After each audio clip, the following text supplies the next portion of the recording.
I'm just going to stop my camera.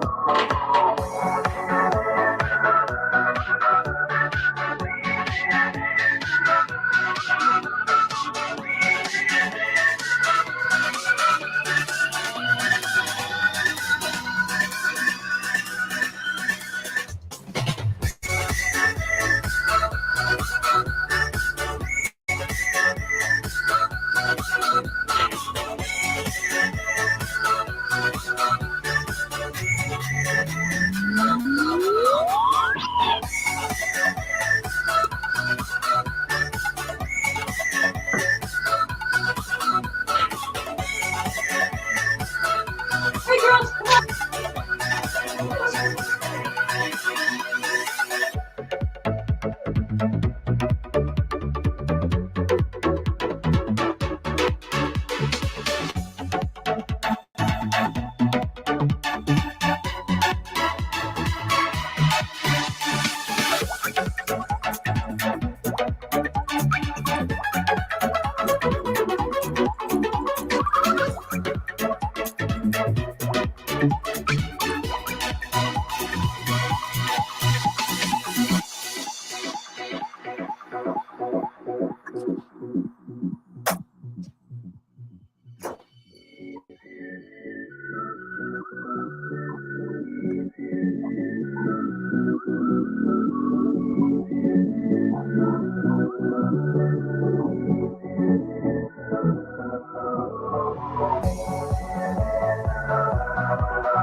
Hello, everybody.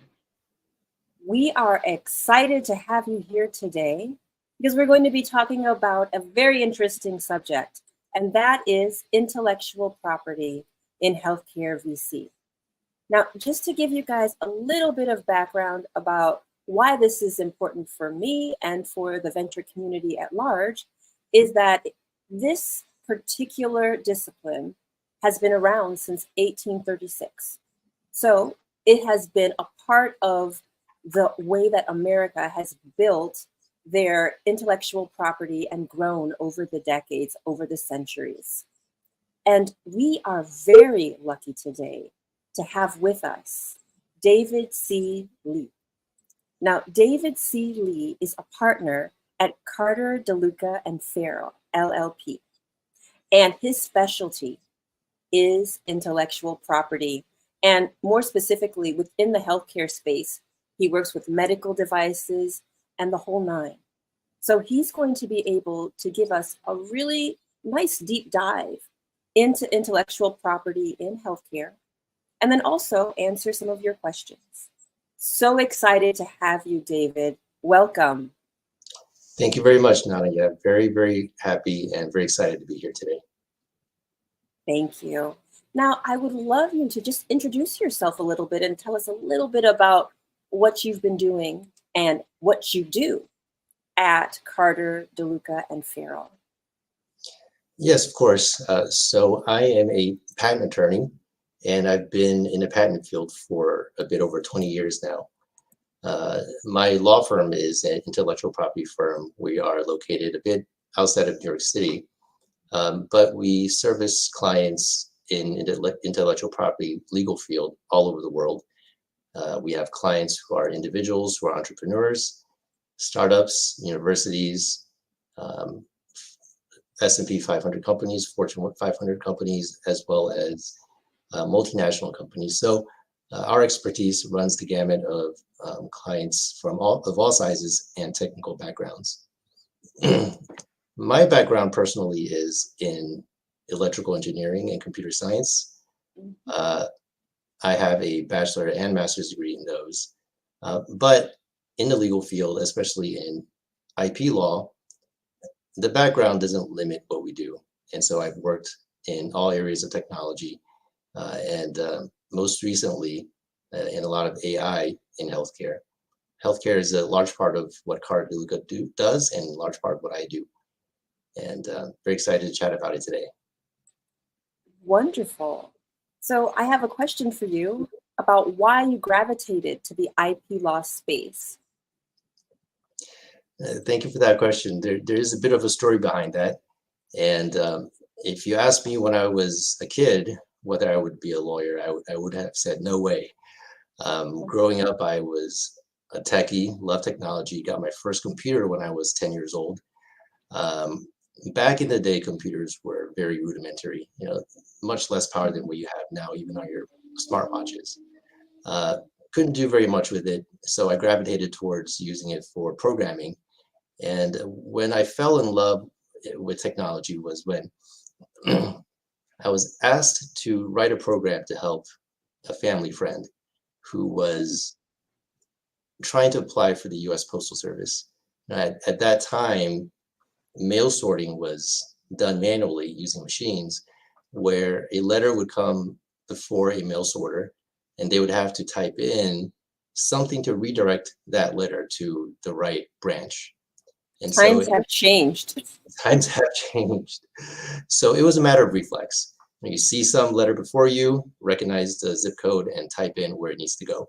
So I wrote a computer program to simulate that and help this family friend practice for the test when there was nothing available for practice. And I was happy to hear that the family friend aced the test with flying colors, amazed everybody there. And that's when I realized that I really love technology because it could really benefit and help people. Now, the reason I got into law was actually because of two very scary incidents. Scary to an 18 and 19-year-old. One of them involved a summer internship I had at a company where, out of the kindness of my heart, I lent my ID to a fellow intern who had forgotten his. so that you could get into the building. And of course, security called both of us into the office, threatened to fire us from our summer internships, and basically ruin our entire careers if we didn't take the security policies seriously.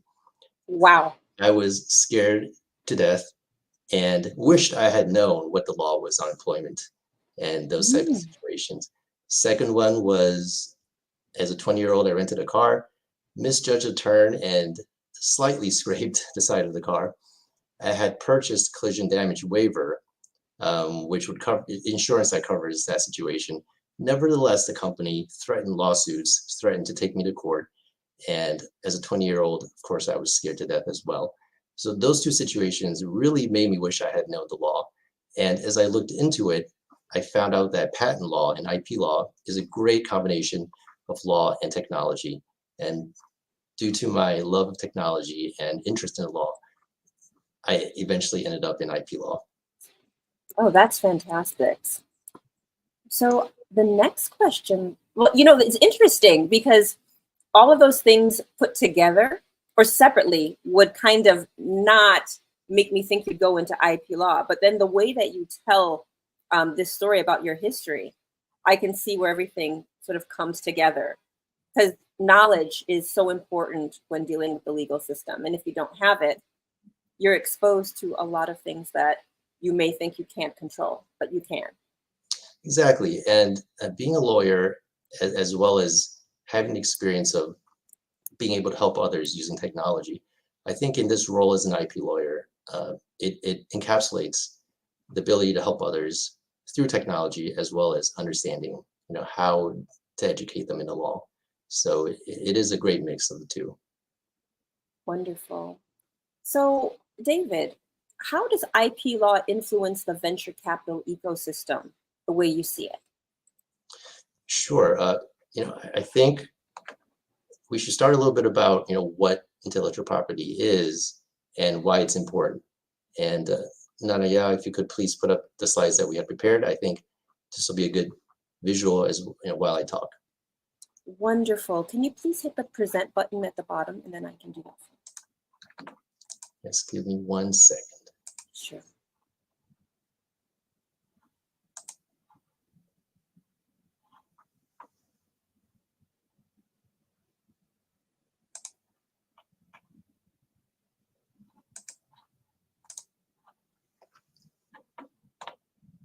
Wonderful.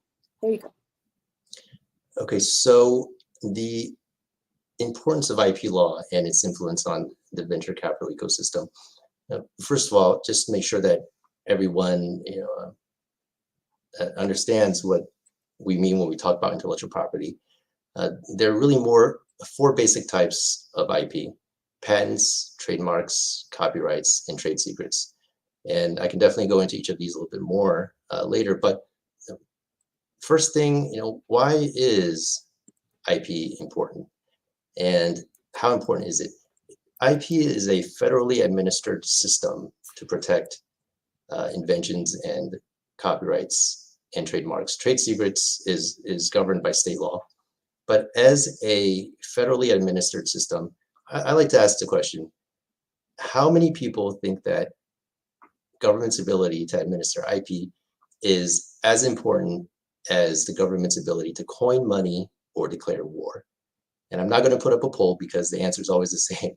No one thinks IP is as important as declaring war or printing money, which is why I like to put up the next slide. The ability of Congress to administer, or at least pass IP statutes, and of the government to administer IP law is in the Constitution itself, right next to the power of Congress to coin money and declare war. So at least the framers thought that it was important enough to put it together with those two powers.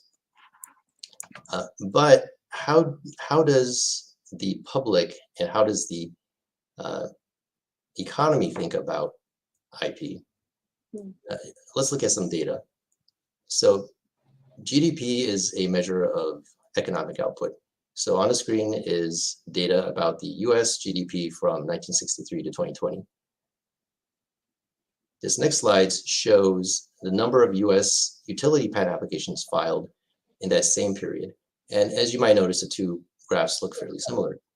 Doing a correlation analysis, it turns out that US GDP and US utility application filings are directly correlated, almost with a correlation coefficient of 1.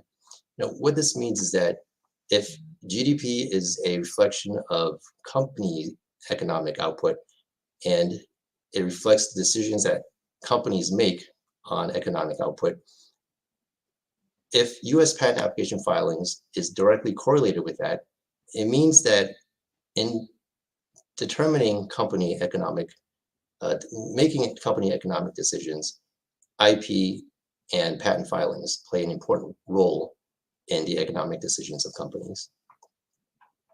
That one-to-one positive correlation is quite stunning. I'm glad you put that up there because it really shows that thought leadership is actually directly proportional to governmental leadership. Yes, exactly. And then just looking at the year-over-year increases or decreases in patent application filings, we see that during the same period of 1963 to 2020, almost every year has had an increase in year-to-year patent application filings. There are only a handful of years where there have been market decreases, and those related to fairly significant events like high inflation or high unemployment in the early 80s.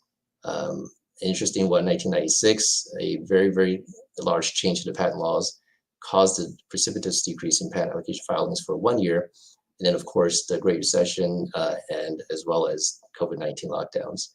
So patent application filings are viewed by companies as a fairly important aspect of their company strategy. And as we all probably intuitively suspect, they should be valuable to companies. Here is a study that was conducted by a company on exit values of startups for ones that have patents and ones that don't. And what this chart shows is that companies that have patents, on average, exit at 1 order of magnitude greater value than ones that don't. Wow. Wow. So that is a stunning graphic there and really shows the exit and IPO possibilities for somebody who works with you or somebody like you and Carter and DeLuca, for instance. it's a great illustration of what we probably all intuitively knew, but it's great to have this data to confirm it. Now, in terms of the VC ecosystem and the healthcare ecosystem, I'd just like to hop to this slide here, which shows data from the WHO about the number of doctors per 10,000 people by various countries. And Europe is by far ahead of most other parts of the world with around 30 to 60 doctors per 10,000 people. The US is at around 36, and vast parts of Africa and Southeast Asia hover around 15 or less doctors per 10,000 people. So this is an environment where most people in the world have limited access to healthcare providers, especially in rural areas. And providers generally don't have a full picture of a patient's health history. You go to a cardiologist, they don't know where your health history is that your general care physician knows. So they can't provide as good of healthcare as they would if they knew the full picture. At the same time, you have an environment where patients have very short duration for their visits to both outpatient care and inpatient care.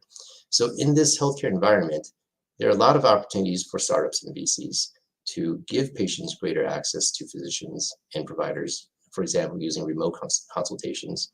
There are opportunities to provide portable or personalized devices or software for in-home use so that you don't need to have a trip to the hospital or the doctor's office. And there are opportunities to provide medical devices that either increase provider efficiency or increase patient outcomes, improve patient outcomes.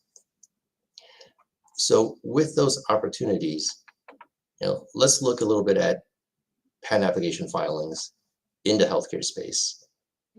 We spoke earlier about how patent application filings correlate quite well with GDP. And so they're a part of economic decisions of companies. For portable, personal, and wearables in healthcare, from about 1970 to 2020, we see that there has been patent application activity in this area. And especially in the last 30 years, there's been a dramatic increase. A slight increase from 1990 to 2000, and greater increases since 2000. If we look at patent application filings in healthcare related to AI and machine learning, there's been a lot of activity here as well, especially since 2013. Yeah, that's it's stunning to see. And in the augmented reality space, there's also been an increase since 2016, though not as much. So what is the portion of these filings that are made by large companies such as S&P 500, Dow companies, NASDAQ companies, and multinational companies? We gather some data where the top line shows all patent application filings in healthcare for portable, wearables, and personal healthcare. And the top line shows the total number of filings. The bottom line are patent applications attributable to the very large companies that have greater than 500 million in market cap. And the middle line is everyone else, including healthcare startups. Next. So what this chart shows is that patenting is not just for very large companies. There is a role in patenting for startups as well. And so, David, can I ask you a quick question about that? Since there is room for startups to apply for patents and secure patents, when in the process do you think that it is the right time for them to start doing that? Ideation, MVP, commercialization? Sure, and we could probably take the slides off the screen for that discussion. So for healthcare startups, patenting is a significant cost. And it's always a balance of where you allocate the funds best to help the company grow. The way I think companies and healthcare startups should best think about IP is as a way of reducing or mitigating legal risk. And in terms of mitigating legal risk, there are steps that I think healthcare startups can take very early on in the process to start the process of understanding what the legal risk is from IP. And so I would suggest from the outset, have a contact with an IP attorney where you can start the process of thinking about what legal risks there are in IP. Specifically, if you start a company using a certain technology, is that technology covered by some patent out there that could potentially be used to derail your company later on? Having an understanding of that legal risk is very important. And it's not something that you get in a day or two. It's a process of coming to an understanding of what that legal risk is. But you can definitely start on the road of understanding that risk very early in a company's process. The way that I had been taught to understand IP is that it is a set of restrictions that allows the holder of the patent to prevent people from, bad actors, from using their products in ways that would take revenue streams away from the actual patent holder or change perception about that product. How do you see it? Do you see it in terms of offense? Yes, and thank you for putting up this presentation slide. I think that is one of the ways that most people think about IP, that it's a way to stop others from copying your technology that you've worked so hard as a founder in the startup to create, and a way for a company to stop others from possibly using the brand names that you've associated with your success and your product. And so one of the questions I like to ask is, is the main role of IP for health startups offense in the way that we just described, or defense? And the answer is actually, for health startups, the main role of IP is defense. And I like to use the analogy of a goalkeeper for soccer. When I'm in the US, I say soccer. When I'm outside the US, I say football. But as a goalkeeper, the main role of the goalkeeper is to protect against competitors scoring on your team, on your company, legally scoring, in this case, on your company. And in rare circumstances, a goalkeeper can actually score against a competitor. In this graphic that I have on the slide, it's a very, very long kick for a goalkeeper to score on the other team's goal. Right here, it shows 96 meters. It's a rare situation for that to happen. But I think this is a great analogy for how startups should think about IP.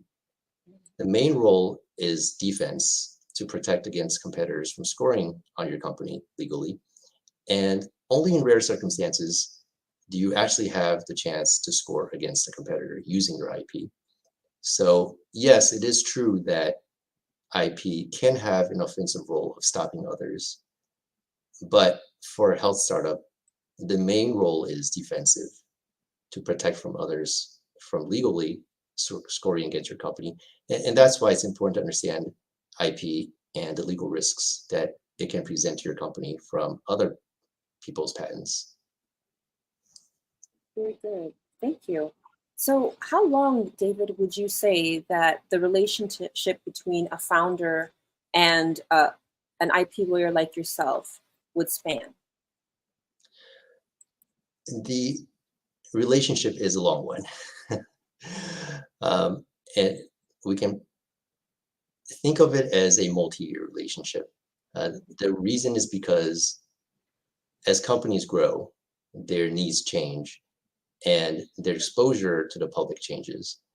As they become more public and folks become more aware of their success, more patent holders may see the company as a target for asserting their patents against the startup. And so therefore, as I mentioned, it's good to engage a patent attorney early in your company's formation and development. But as the company goes on and the risks change, the strategies will change as well.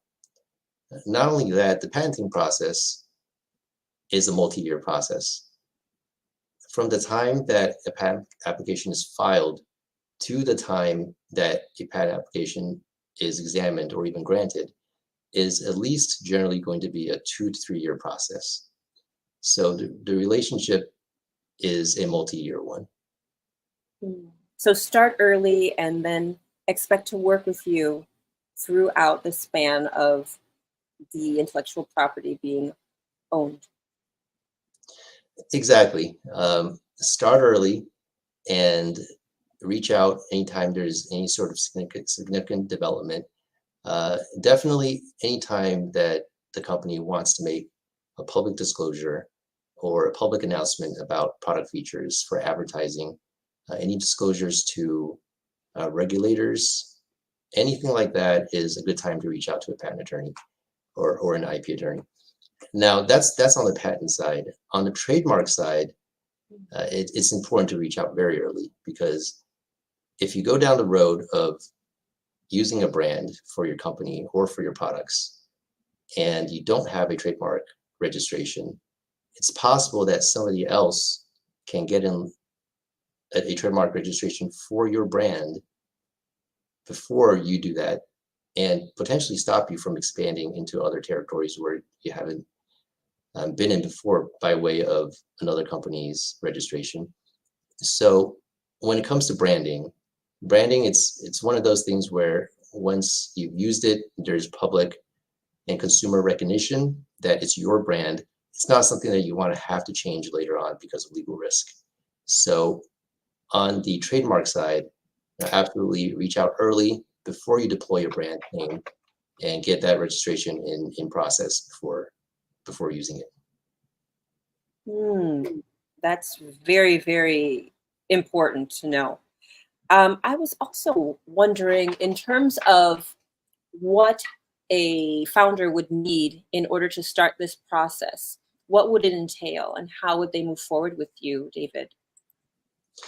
Simply a conversation. And that's how I think these things all should begin. Because IP is not the right, it may not be the right expenditure for a company at a certain time period in their development. And it might not be the right thing for all companies if they don't meet the requirements for filing for IP.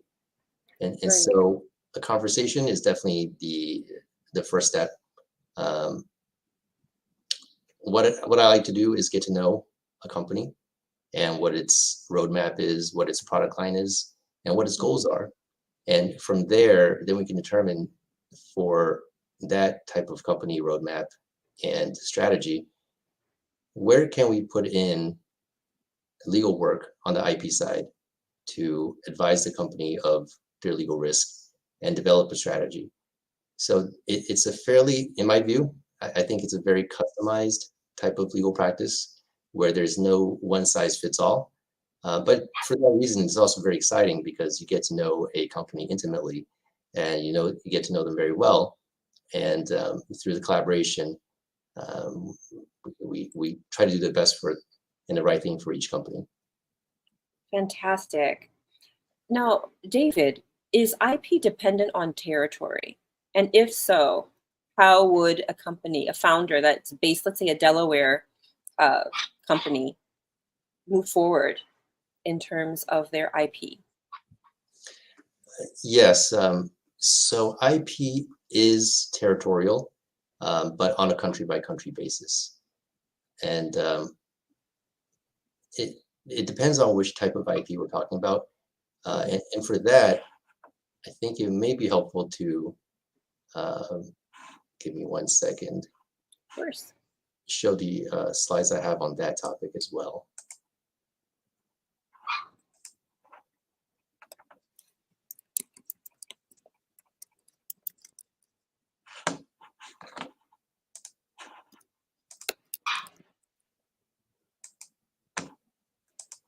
Sorry, give me 1 second here.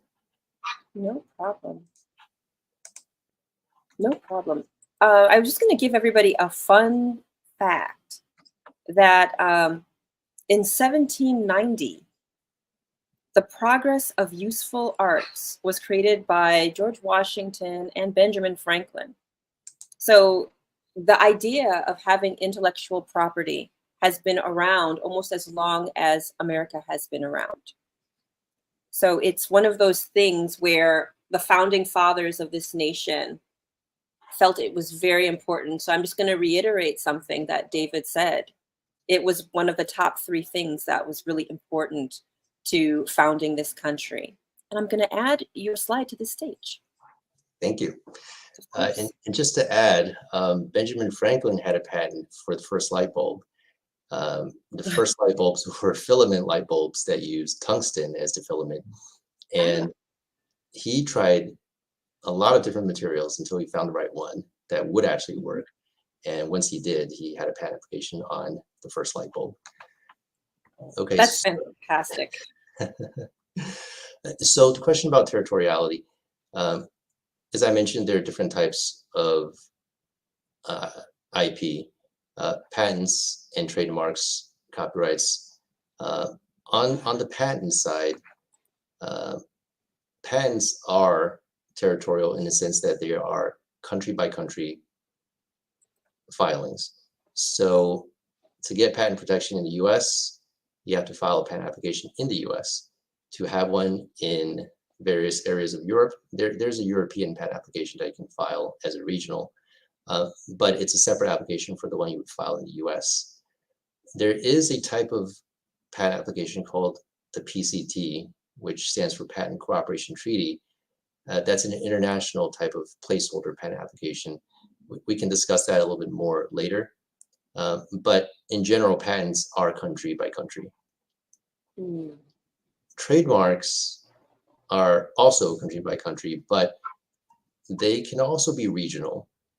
The federal government has the federal trademark registration system, but states also have trademark laws for local trademark protection as well. And when I say trademarks, I'm just using that term generally, but there is a separate term that folks use for service marks. And the difference is that trademarks are brands associated with sale of goods, whereas service marks are brands associated with providing services. So I'm just going to generally refer to as trademarks, but trademarks, everyone knows them. If you use a brand in connection with your company, it gives rise to what's called common law rights. And common law rights are state level rights that do not require federal registration. However, common law rights are limited to the geographic areas where the product or service is marketed. And protection only begins after you actually start providing services or selling the product. And the rights can be lost if somebody else gets a trademark registration, federal registration before you. So trademarks, if you don't have a federal registration, they are territorial to the geographic regions where your company has sold the goods or provided services. In contrast, once you get a federal registration for a trademark, it's presumed valid to be a trademark in the entire US. Mm-hmm. And so federal registration has that benefit of having coverage in the entire US, whereas common law rights for state level marks is only geographic in the regions where it's used. Now, if you're using a brand internationally in other countries, you would also need to have trademark applications and registrations in each country where outside the US where you're using the brand as well. Very interesting.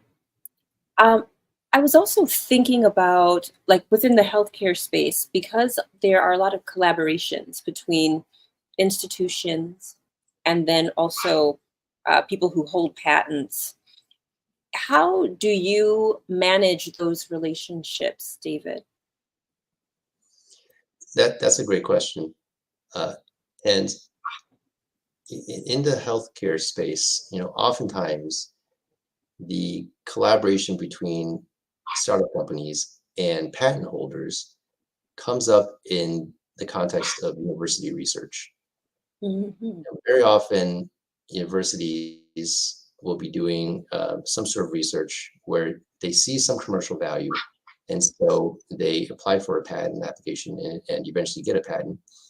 At the same time, the researchers at the universities, may be the ones who spin off a company and form a healthcare startup, or they may be collaborating with others in industry who are in the same field, and together they form a startup. So we see that situation quite a bit, where startups need to collaborate or somehow coordinate with patents that are owned by universities. And the way we do that for universities, as well as generally when there's any patent that a startup becomes aware of, is don't reach out to the patent holder by yourself or on behalf of your company, because you just don't know what the legal risks are there.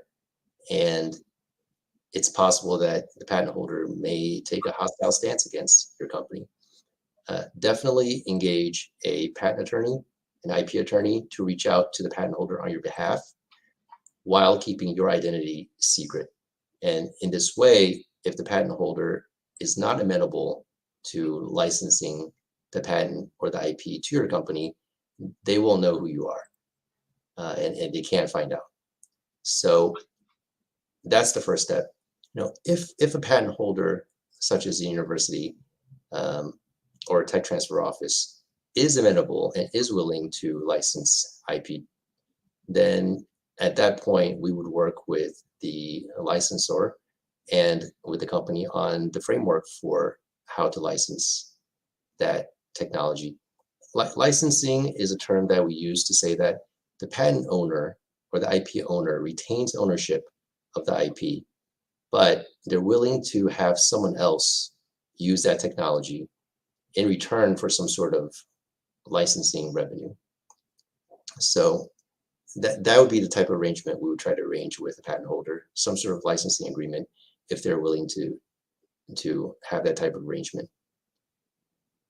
That's fantastic. I see that there's a little bit of freezing happening. Are you all able to see me? We can hear you. I can hear you, Nana, yeah, but I can't see your video. Ah, okay. Okay. Can you hear me? Yes. Okay, so you can't see me. Well, I will work on that on my end, but in the meantime, I'm curious about what kind of trends you have seen that may be concerning to you and that you'd like to address. Sure. Being on this side of the legal side, the IP side of working with technology companies, there's certainly some trends that are very interesting, but I think there's certain trends that we can see from data as a whole too. Let me just scroll down to that area of the slides. I apologize. 1 second.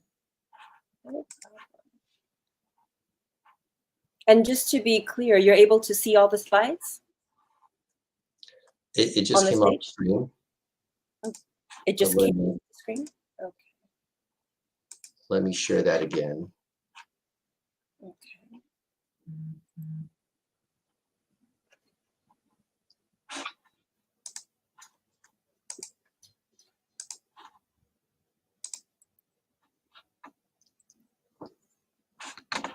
Okay. I'm not sure that it's going to be able to Sure, no. show up No without problem. me moving out of the live stream. No So problem. yeah, so what No. I would say is that please just continue. Sure. So what we've seen is that the availability of technology to reach individual users has been a huge initiative, a huge catalyst in having startup companies embrace those technologies to reach individuals. And that is reflected in the patent application data. So I might have put up a slide earlier which shows that for healthcare patent applications in the personal, wearable, or portable space, there was an uptick in between 1990 and 2000, and a much greater increase since the year 2000. And that corresponds very well to the 1990s, the proliferation of personal computers to homes, and the availability of internet for folks at their homes using their computers to connect to other services. Starting in the 2000s, that's when smartphones became available. And that's only increased and proliferated since then. So that graph corresponded very well to the idea that when technology can reach individual users and empower individual users to have access to information, startups, that's a great catalyst for startups to engage those technologies to provide new services that weren't possible before. And that's reflected in the patent application filings. Similarly, one of the graphs earlier showed that in 2013, there was a huge explosive uptick in patent application filings relating to machine learning and AI in healthcare. That corresponds very well to the time when hardware for training machine learning models and for training AI models became widely available. In 2013, certain algorithms in the AI space became feasible for hardware to implement. At the same time, companies who made the hardware began to invest more in creating the hardware and deploying it. So that data point also shows that when it comes to innovation, when technology becomes available to everyone, there's a great catalyst. It's a great catalyst for new companies to be formed using that new technology. Most recently, in 2016, we had a graph earlier showing an uptick in patent application filings for virtual reality and augmented reality. That happens to be around the time when VR goggles became commercialized and commercially available. For example, Yes. the Oculus. HTC also had offerings at that time, among other companies. And so together with availability of VR goggles, there was an uptick in patent application filings for VR in the healthcare space, as well as more companies using that technology to provide new services as well. So the trend we're seeing is that as new technology becomes more widely available to everyone, that catalyzes companies to provide new services using that technology, and we see that reflected in patent application filings as well. And so I think the opportunities are still there once a technology has been around and matures. So for example, smartphones have been around for 2 decades, but even then, that has not slowed the pace of innovation in healthcare startups in trying to reach individuals using the capabilities of a smartphone. What to look out for, I suppose, is as new technologies reach the hands of individuals, that is going to catalyze a whole new set of innovations and opportunities for startup companies and VCs. And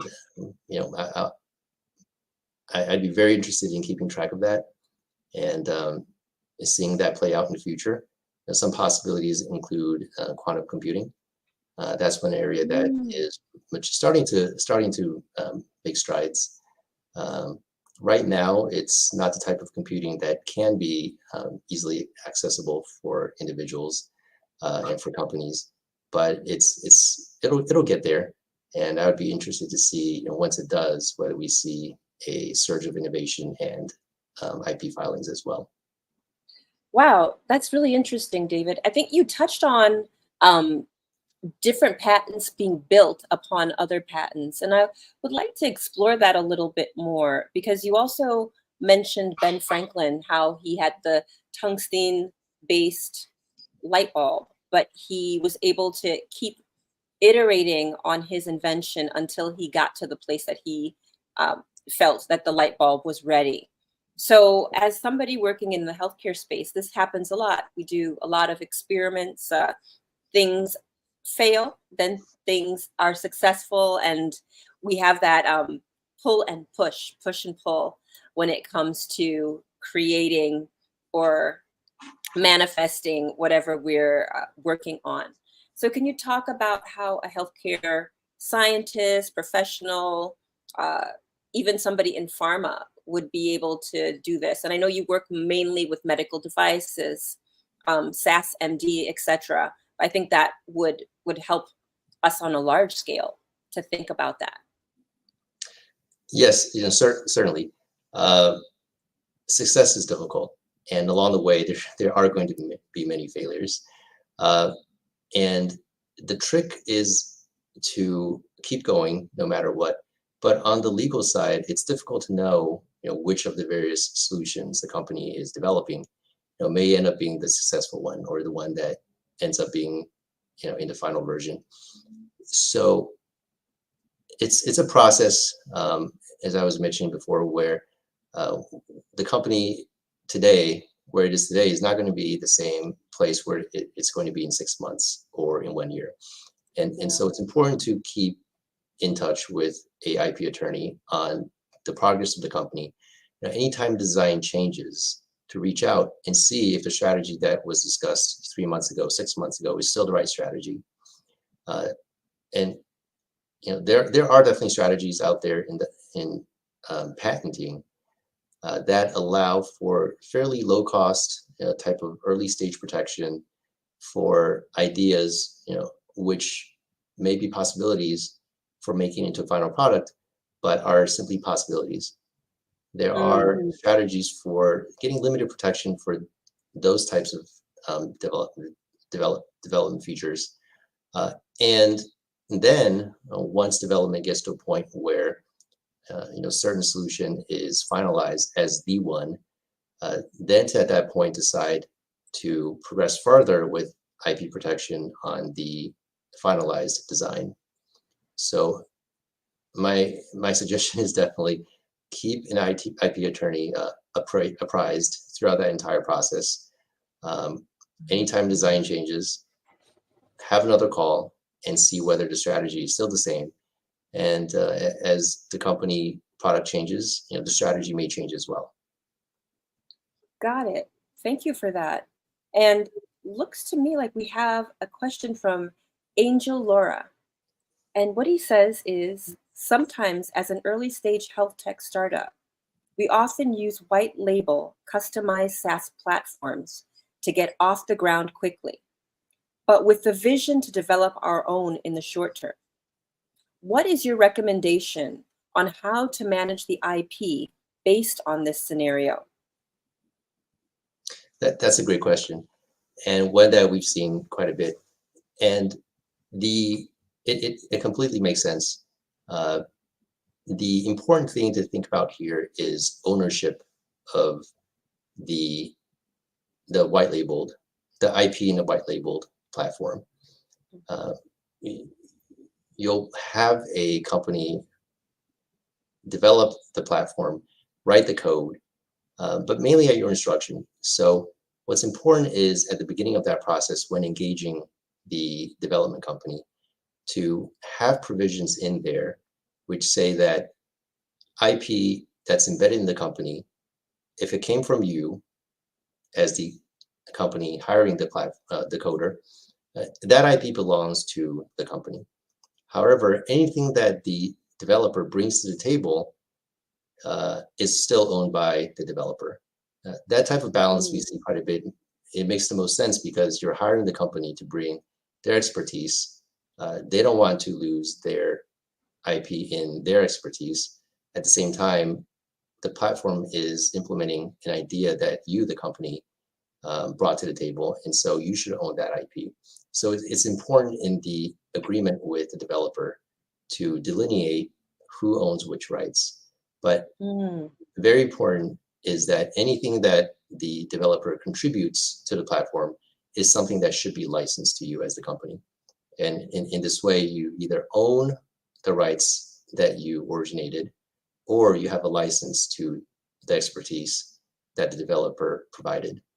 Now, as the company uses the white label platform and develops its own, the company's own development may give rise to IP rights.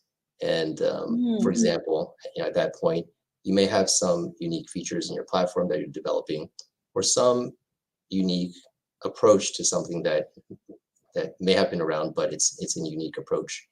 Those are things that are potentially patentable, and those are things that you should definitely discuss with a patent attorney to see whether those shouldn't be whether those should be part of a patent application as you're developing your platform. Wonderful, wonderful. And I think that you did answer. He said, "What things should we consider with our tech developers partners?" I think you did touch on that in the answer, but we could. Yes, that's right. For a SaaS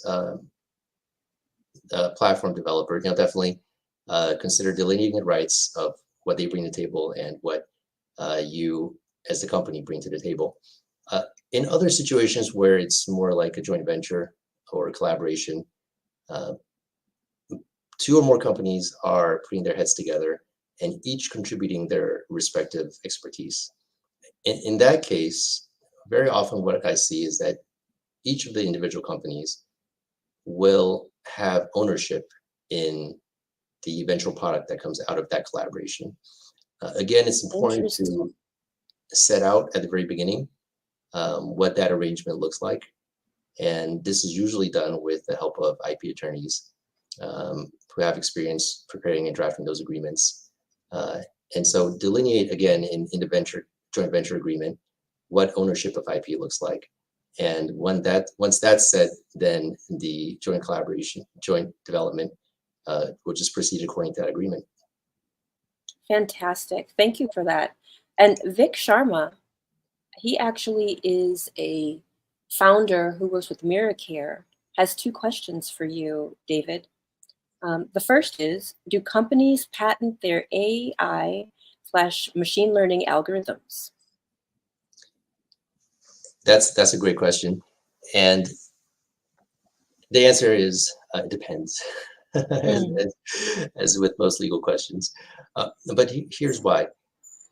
If you have companies like Amazon or Google developing AI or ML algorithms, they are happy to patent them because they're the ones providing services, and they're not too worried about other companies providing backend services for AI and ML training using those algorithms.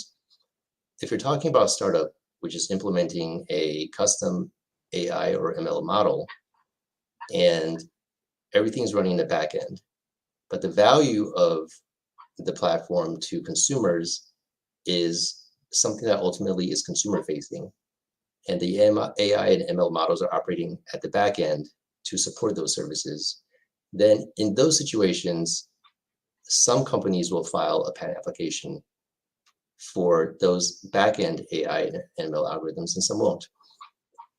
The reason that some do is because they want to use them in their advertising or to build credibility in their platform. If you have to disclose the details of your AI or ML algorithm to build credibility or for advertising, or for example, if you're dealing with government regulators and you have to disclose it, then it makes sense in those situations to put them in a patent application. If, on the other hand, they're going to be completely in the back end, you don't really need to say or disclose anything about them, and they're going to be inaccessible to the general public, then in those situations, we've seen companies not choose to patent those algorithms because they're not public facing, they don't need to be mentioned in any way. They're simply hidden in the back end. I actually like the way you answer that question, David, because there's this big push to have diagnostics for healthcare, but at the same time, the machine learning isn't a proven validated source, then the AI will not be acceptable. Right, certainly, and that's the reason why I think some folks decide that they need to make the AI details of the AI model public in a way where it builds credibility and builds trust, because otherwise it operates as a black box, and there are some very well-known issues with certain models if they're not trained properly, such as bias or other issues like that. And so in cases where it's important to build credibility in your AI platform, then it does make sense at that point to disclose it, and in doing so, putting it in a patent application before disclosing it. Wonderful, thank you. And then Vic's second question, is there an alternative way to protect your algorithms without seeking patent protection? Yes, certainly. And it depends a little bit on what the meaning of the word protect is in that question. In a general sense, IP protection refers to either not having other folks copy the technology, or if it happens that someone else gets their hands on the proprietary technology, having some sort of legal claim against them. One alternative to protecting algorithms is through trade secrets. Trade secrets is an area of IP that is unlike patents, copyrights, and trademarks. It's not registered with any governmental entity. Rather, trade secrets simply require that you have information that is non-public, is under some sort of reasonable measure of protection, and gives you economic value from simply having it be secret. So if you meet all those different requirements, you can protect your back-end algorithms, your proprietary AI algorithms, from others, such as developers or disgruntled employees. Protect from them taking it with them to other clients, the next companies. But it's a difficult bar to meet because you have to have a lot of safeguards in place, such as policies, internal trade secret policies that are made aware to the entire staff. But yes, trade secrets are an alternative to patenting in situations where the information can be kept secret. So do those work with like the do not compete and also all of the forms that are signed when you start to work for a company that prevent you from sharing any data, any information, and any trade secrets that they have? Those are the kinds of forms that would need to be signed at the beginning of employment at one of these companies, for instance? Yes, no, yes, certainly. A company should definitely have IP provisions worked into their employment agreements, that employees and officers as well should sign when they're brought on board. And those are the types of clauses in IP agreements which would protect the company in the future by having the company own any IP that is generated by employees or officers. And the reason is because under the law, patent rights and rights to inventions originally vest in inventors, and software code that is written by folks, those are originally owned by the authors of the software code. So having these agreements in place, employment agreements or development agreements with vendors that address those IP issues is definitely a must-have. That's fantastic. There's one other question that comes to mind. If working at, for instance, a healthcare institution, and let's say you go home and then you start working in your basement, creating some wonderful wearable that has some types of applications at where you're working, but you did it on your own. In terms of IP, what does that mean for the inventor who happens to work at a company?